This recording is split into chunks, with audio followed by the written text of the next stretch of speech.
So I'm here with Aaryn Deal from Revival Recordings. Thank you very much for joining me as a head of A&R, and this they are very kindly sponsoring my podcast as well. So it's great to have you guys on. And how are you doing, first of all? I'm doing great. How are you doing? Very well, thank you. So it's great to hear from you guys, just because I know you're very kindly sponsoring the podcast and you've got such an amazing campaign going at the moment. So it's really good to hear from you guys and sort of get down to why Revival Recordings are doing Revival 52. Yeah, so the music industry has changed quite a bit in the last few years, and it almost seems as though people don't really have the attention span for an entire album anymore. I mean, there's just so much music that's getting put out these days. So we decided we wanted to change it up a little bit and do something new. And we decided to break up our album cycles into singles campaigns. Okay. So yeah, this year we decided that every Friday we would release a new single from one of our artists. Yeah, and it's been really great so far. Yeah, it's definitely been very successful, and it's definitely something that no record label has done before. Yeah, we like to switch things up a bit and stand out in our own little ways. Yeah. So before we get on to the sort of the nitty gritty of Revival 52, shall we start at the beginning of your journey with Revival? Yeah, absolutely. So I've been with Revival for about 4 years now. The company's been around for 5. It's founded by Sean Milkey of the band Alisana. And he's been in his band for 13 years now and has been on multiple record labels. So he took his experiences from his career to build the type of label that he would want his own band to be on. And because of that, we pride ourselves in being an artist first type of label. Our motto is good music by good people, and we do everything we can to live up to that and to put our artist's best interests first, which I think is the main reason why I've been with Revival for so long. I really believe in Sean and his message, and that's a big part of why I've stuck around for a while. And, I've done a little bit of everything before I landed in the A&R position, but it's all been really great. Amazing. So how long have you been at Revival Recordings then? About 4 years. Okay, so you've been there quite a long time. I'm sorry, can you hear that Yeah. noise in the background? I'm going to turn this off really quick. That's fine. Give me 1 second.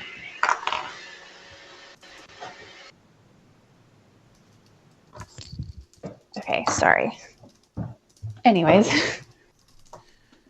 I hope you can edit that out. That was really loud. I can indeed. Yeah, no, that's fine. Okay, Just made perfect. a little timestamp if I had to cut the audio. Okay, cool.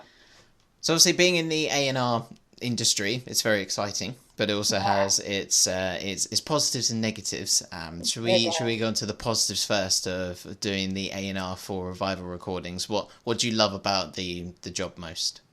Oh, we always joke that I have the best job out of everyone because I literally just get to listen to music all day, every day. Amazing.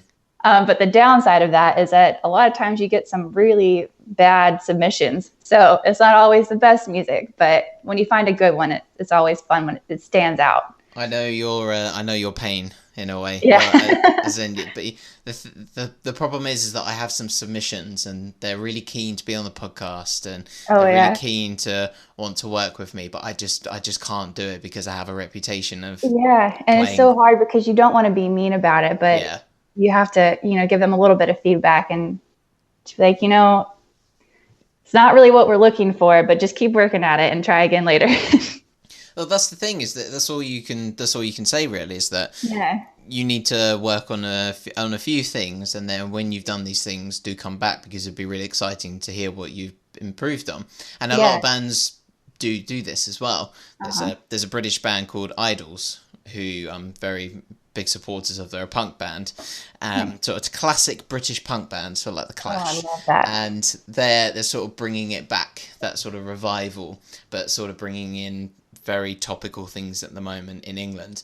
And it's very much they said in 2011 that they were a really terrible band, even they admitted it, and then they improved and they came back, and I think they said they spent 3 years just rehearsing.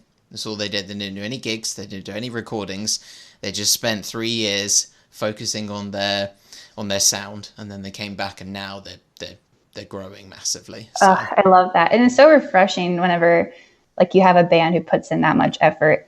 It's kind of crazy to me how many bands like don't work as hard as they should. And it's like they want this so badly, but they're just not willing to take the time and to really practice and hone their craft. Yeah. And they just blindly submit to all these labels, just hoping that someone's going to pay attention to them. And it's insane to me. But no, I love hearing when a band is super hardworking like that. Now I want to make a note to go look this band up.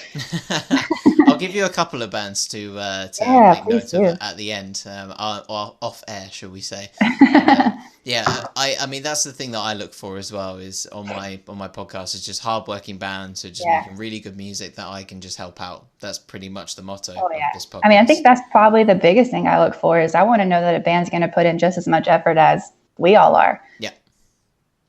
So what's the formula then for yourself when you're looking for a band?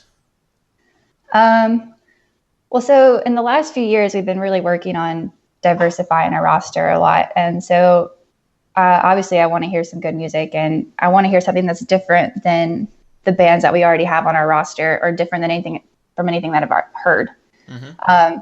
So something that stands out a little bit obviously has to be good quality. And like I said, being a hardworking band is a plus. I look for good tour history. Like if you're willing to do these ground and pound tours to get your name out there, then I'm going to give you the time of day to at least hear what you're all about. Yeah. And a big thing for us is, like I said, our motto is good music by good people. And so I want to have a conversation with you and see the type of band that you are. We don't want to work with anyone who, has a big ego or just not a friendly person, I guess. This is the main thing. Obviously, image is a big part of it as well. But we are a development label. So, even if the band doesn't have all the things that I look for, it doesn't necessarily turn me away, because we can help develop these bands and work on the things that they work on. Yeah. Or what they need to work on. So when you say a development label, do you want to delve into this a little bit more?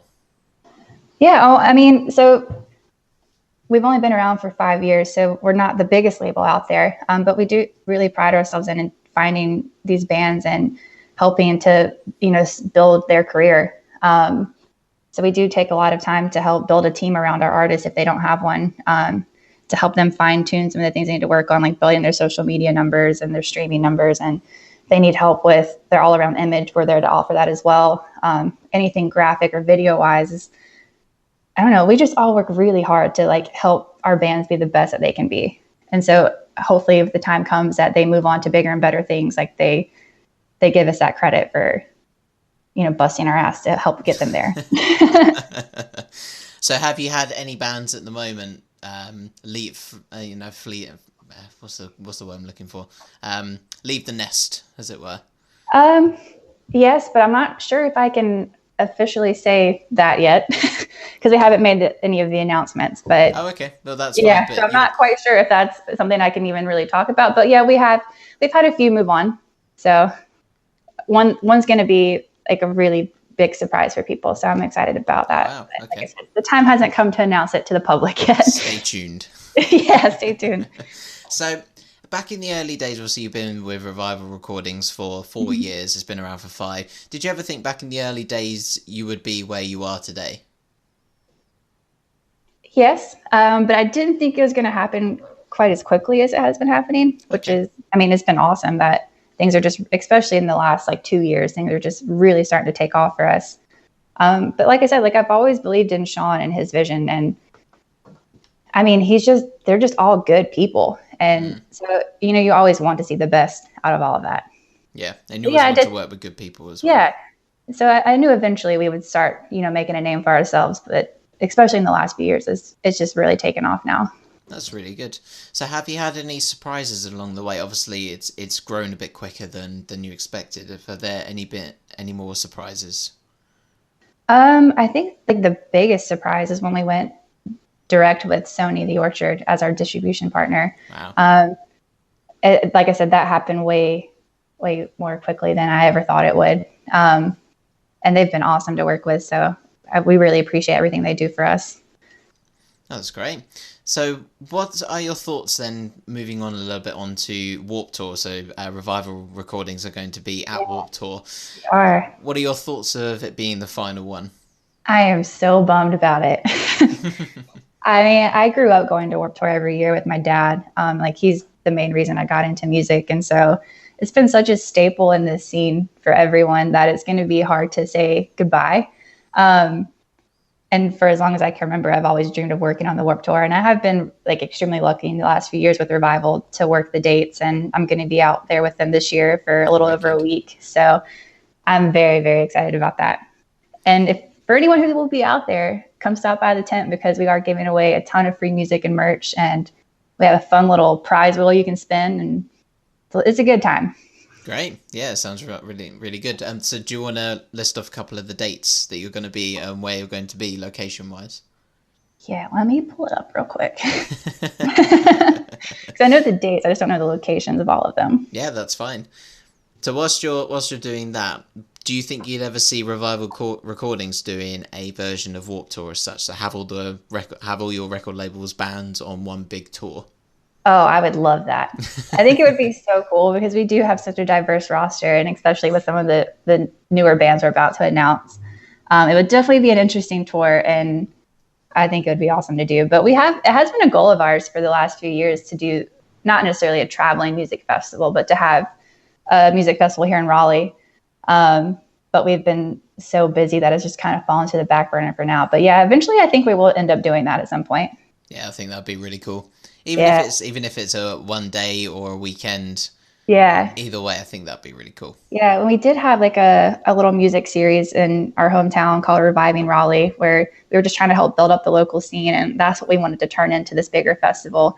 But we host dollar concerts in the area, and we just get 3 or 4 local bands to come play, and it's a good time and get people out to listen to some live music. Cool. Yeah. So did you have those dates and the locations? Did. Lovely. Yeah, so we'll be out July 12th at Virginia Beach, the 13th in Camden, New Jersey, the 14th in Homedale, New Jersey, the 15th in Hartford, Connecticut, 16th in Burgettstown, Pennsylvania, the 18th, and I have no idea how to say this town, but it's in Ohio. It has a really long, crazy name. And then the 19th in Cincinnati, Ohio. And then we have like a week or so off, and then we'll do the 30th in Charlotte, North Carolina, and then the 31st in Atlanta, Georgia. Amazing. So we have 9 dates that we'll be at. That sounds like an epic tour. Oh, yeah. Yes, and I'm ever so slightly jealous. Just fly on out. You could come help us work the tent. That'd be great, actually. I appreciate any extra hands I can get. Somehow I just need to get some money together for it. Yeah. So before we get on to the rest of the interview, folks, we're going to hear a quick message from our sponsors. So let me tell you about the most innovative approach to new music that exists today. Revival Recordings, an artist-first record label based at North Carolina, and has introduced Revival 52, a commitment to fans to release new music every Friday for 52 weeks of 2018. From metal to pop punk to indie rock, Revival 52 will be bringing something new for you to enjoy every Friday. And right now, Revival are actually giving away a free Amazon Echo to one lucky fan once they hit 1,000 followers on their Revival 52 Spotify playlist. Just go to ffm.to/Revival52 and follow their playlist to enter there. So do go enjoy great music from your favourite record label for free right now. That's Revival 52 on Spotify, and that's ffm.to/Revival52. So on to Revival 52 then. And what was, so obviously you told me about the idea behind it, and why did you want to make this a thing in the first place, even though I know you have mentioned about with the industry changing. Were there any other reasons? I mean, that was the main one, and we haven't, for the most part, labels tend to just be sticking to the old ways of doing things. And so we, like I said, we like to stand out in ways. So we wanted to do something different that we hadn't seen done before. And so that was like one of the main reasons we just came up with this campaign. And I mean, it took us a lot of planning to really figure out how we were going to make this work. And the first few weeks of releases where everyone was just scrambling, trying to get an idea of how to do this. But now we have like a set rhythm and pattern. So like every week, everything just goes like flawlessly now for the most part. Great. We have our hiccups every now and then, but. So when did the idea start for Revival 52? Oh man. I mean, it was probably early 2017 that we decided we needed to do something differently. Cool. Yeah. So, I mean, it takes a while to plan that out, and now we're already trying to figure out what we're going to do for next year to make it even more different. Yeah. No, I give my hats off to you to try and think that's like even more revolutionary and different. Yeah. Because this is quite a big step for a label anyway, and it's definitely giving your record label a name as well. But the other question I wanted to ask was, with the idea of Revival 52, how did you not break it to the bands, but say, right, this is our plan. We want you to. Do you have enough singles to release, or was this a plan of yours that you thought, right, this band's got this album coming out, but we could split this into singles? And how did it come about with the sort of planning for each week? I mean, for the most part, the bands were down for what we were doing. There wasn't much hesitation from anyone, just because they all can see the way the industry is changing as well. And it does make it a little easier for them in the recording process. Like, they don't have to go in and record an entire album all at once. They can also break it up just like we're doing and go in and record a few singles, take some time off, maybe tour a little bit, and then go back and do some more. So yeah, I mean, it kind of helps out everyone a little bit. I mean, there's a few bands, some of our newer signings, that already had their album done in hand. And for them, it was just a matter of, hey, we're going to take these 3 or 4 singles and put them out before we even release the rest of the album. But again, like, they like the idea of doing something different as well. So for the most part, it wasn't hard to convince any of these bands to do it. Okay. So has it been easier or harder than you ever expected? I think it's been easier. Okay. Like I said, the first few weeks, it took a little getting used to. But now, like I said, we just have like a really streamlined process of how it goes. And it's been going really well. And just the way that we've seen growth, it makes me just want to keep doing this. Yeah. So fingers crossed that it stays this way. Don't have any hiccups. Sure. So everything is, so you have enough, and you haven't all the music already set out for the whole year, or are you still waiting for a few bands to come back? We're still waiting. And we also have a few bands that we're in talks with that we have to work into the schedule. So we have like a few months planned in advance, and then we'll get the next material for the next few months. Okay. Yeah. We have like a few that are like randomly put in, but everything can be adjusted if need be. Okay. Yeah. Oh, it sounds like you guys have definitely got it down, as it were. We try anyways. We like to pretend we have it down. So would you do it again next year if you could? Yeah, I mean, I would, but probably not in the same way. Like I said, we want to just keep having new and fresh ideas. So we've been brainstorming some ideas for 2019, but nothing really set in stone yet. Mm-hmm. So with the whole Revival 52 campaign currently, have you had any favourite or standout releases this year that have done better than you were expected, or has maybe drawn attention to the label a bit more expected with just one song or something along those lines?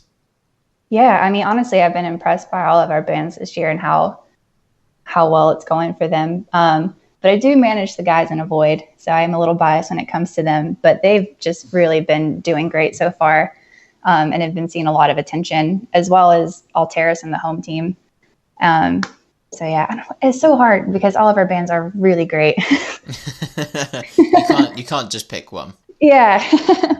They're like all my little babies. Oh, bless. So, do you want to tell me then a little bit about how you came to discover A Void and sort of the backstory to that then? Yeah, that one's actually kind of a fun story. So I also tour manage Alisana, Sean's band, and I was out on the road, and one of the other bands that were on the tour package had a tour manager named Benny. And the first day of the tour, I absolutely hated this guy. Like, he was so annoying to me. It was just like, just always around pestering me about something. But by the end of the next day, we had become best friends. And so after the tour, turnaround. Yeah. I don't know how he won me over, but he did. But after that tour, we stayed in touch for a while, and he just kept sending me his band's music. And he sent me their music video one day, and he was just always asking for advice. So he sent the music video. I watched it, and I just messaged him back. And I was like, will you just let me manage your band? Like, I feel like I'm already doing it, but can we make this official? And so after that, I had a Skype meeting with the rest of the band, and I officially became their manager and have been working with them for a little over a year now. And I love those guys. They work so hard, and their music is great. And so I pitched it to Sean, and the rest of the team at Revival, and they were down to bring them on board. So that's kind of how they came to be. Brilliant. So it sounds like your A&R experience was at the forefront. So was this, and this was obviously, you've got your previous experience as well. So so you had that sort of trust already that you were finding a great band. Oh yeah. And like I said, their work ethic is so strong. And that was like the main reason I was like, they're going to do everything they can for themselves, which is why I want to bring them on board. Brilliant. So what's the future then in sort of maybe a year, 2 years time for Revival Recordings? Is there, a bit more, a few trips maybe even to the UK, for example? I would love to get over to the UK. I have quite a few bands that I have my eye on in the UK, and especially in Australia. I think every week I have one from either one of those places, and Sean's like, can you just get off of that? Like, why are you so obsessed with the UK and Australia? But yeah, I would definitely love to sign an international band. That's definitely a goal of ours eventually. International bands are tricky though, because it does take quite a bit of money to be able to, really be able to pump them the way you want to and get them over to the United States to tour. But yeah, like we just want to continue to stand out in this industry and release amazing music for everyone. And we don't really want to be known as a label that has like one type of sound, which is why we've really been working on signing all types of band within like the rock genre. Yeah. No, that's one thing that I notice is that it's literally every type of rock all over the place that I can think of. Oh, just wait for a few months from now. It's just going to get even better. That's just such a tease. I know. I'm just looking forward to all of this music. Yeah. So with that in mind, then, do you have a favorite genre? Are you sort of more biased towards a different type of rock that you like, or were you always tied to sort of that whole genre, and you wouldn't want to sort of stretch to more of the sort of singer-songwriter alternative realms, as it were? Yeah, I mean, I feel like the way I was raised, I've always kind of had a very eclectic taste in music. So I don't know if I necessarily have a favorite, but as of recently, I feel like I've been really into like the whole indie rock scene. But yeah, like I'm really all over the place. So we won't see any jazz artists being signed anytime soon. I mean, who knows, but probably not. I don't think we would know necessarily what to do with a jazz artist, but who knows? Maybe one day. Could be rock jazz. Yeah. I mean, anything's possible. I really want to see a rock jazz band now. That'd be great. I did find one recently that had like a really crazy saxophone player. So who knows? Maybe yeah. Sign him up. Yeah. So going back to sort of your past, then, what sort of bands were you listening to growing up? Oh man. So my dad started me pretty early on. He he loved British punk and like new wave metal, like new wave music. And so I listened to a lot of the Clash, oh man. But he also really loved reggae and like country. So there's a lot of Johnny Cash and Bob Marley, the Beatles, obviously. But then as I started to get older, I kind of fell into the whole emo punk scene, like the Warped Tour scene, as you will. So yeah, growing up, like it's funny that I actually really loved Alisana growing up because they were from North Carolina, my home state, and I actually saw them perform in my hometown. Like, and I'm from like the smallest country little home like town in North Carolina, and they played there when I was in high school, and then I became super into Alisana and watched them kind of blow up. But yeah, I don't know. Like I've just been all over the place, really. Amazing. It sounds like quite an eclectic taste. Oh yeah, rock music. So if you had to choose one band to stand out for sort of maybe the emo rock scene, let's say, or the emo punk scene, who would you choose? Oh man, I was a huge fan of like NB on the Coast. I think they were my favorite band when I was growing up. But then obviously like My Chem and the Used were right up there as well. So the big ones, but gotta love a bit of My Chem. Yeah. So that was one of mine growing up as well. Oh my gosh, yeah. So to finish off this interview then, you have 1 minute to let the audience know what Revival Recordings is doing and what's going on in the moment and what they can expect for the future. Oh man.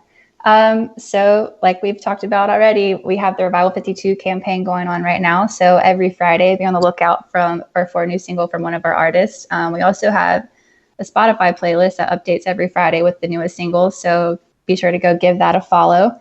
And we're just always looking for new bands to work with. So if anyone would like to submit their band, we have a submission form on our Revival website. You can send me some music and give me a little info about yourself, and I'll be sure to check you out. And then you'll be featured on the podcast. So we'll be playing out to the home team and the single "She's Quiet," and that'll be everything. Thank you very much, Aaryn, for joining me. Yeah, thank you for having me. This was great. So, my pleasure, and I hope everything goes well for Revival 52 and the rest of the campaign. Oh, thank you so much.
Whether you would ask me to, I'm back into it. Ready your hand in mine. I can only get so far with